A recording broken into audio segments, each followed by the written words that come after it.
Welcome to A Dose of Ngay.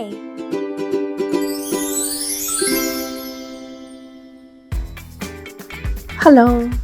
ဒီနေ့တော့ဒီငယ်ကတိုရှေလှုပ်ရှားမှာဖြစ်ပါတယ်အရင်ဆုံးပဲနှစ်သားစီကိုရေစိမ်ထားပါတယ်ဒါကတော့မပဲပေါ့နော်မပဲအစိမ်းကိုရေစိမ်နဲ့အခွန်ချွတ်ပြီးတော့ကြိတ်ထားတာပါ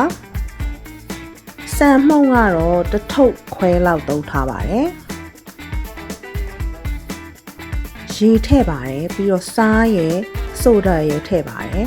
ထမင်းဖြူချက်ထားပြီးသားထမင်းဖြူလေးနည်းနည်းထည့်ပါတယ်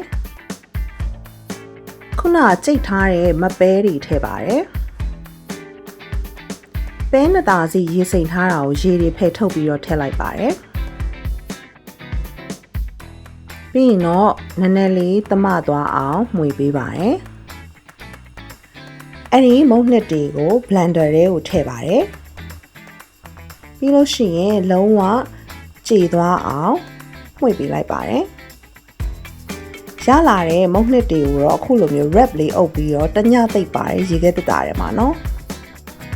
ဒါတိုရှေလုပ်တဲ့မုန့်ဘန်းမှာအပူပေးပါတယ်ပြီးရင်မုန့်နှစ်ကိုထည့်ပါတယ်ဒါနောက်တစ်နေ့မနက်နော်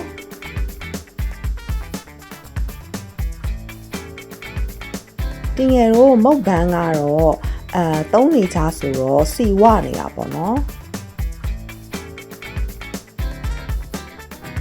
ခီးထောပတ်လေးနည်းနည်းထည့်ပါတယ်ပြီးရင်တော့ကိုကြိုက်တာထည့်ပေါ့နော်တင်ငယ်ကတော့စက်သွန်ကြီးထည့်တယ်တကြားပဲဖြစ်ဖြစ်ကြက်ဥပဲဖြစ်ဖြစ်ကိုကြိုက်တာကိုထည့်ပါပြီးရင်တစ်ဖက်စီလှမ်းပါခေါက်လိုက်ပါကျွတ်ကျွတ်လေးကြိုက်လို့ရှင်တော့ကြာလေးกินပေးပါအဲ့ဒါဆိုရင်တော့တိုရှေရပါပြီရှင်တိုရှေနဲ့တွဲစားတဲ့ချက်နည်းပဲဟင်းနဲ့မပဲကြိတ်တာကိုတော့နောက်ဗီဒီယိုကြရင်သေချာလေးရိုက်ပြပေးပါမယ်ဒီဗီဒီယိုကြိုက်တယ်ဆိုလို့ရှင် like and subscribe လုပ်သွားဖို့မမေ့ပါနဲ့ရှင်အားလုံးကျေးဇူးအများကြီးတင်ပါတယ်ထပ်ထား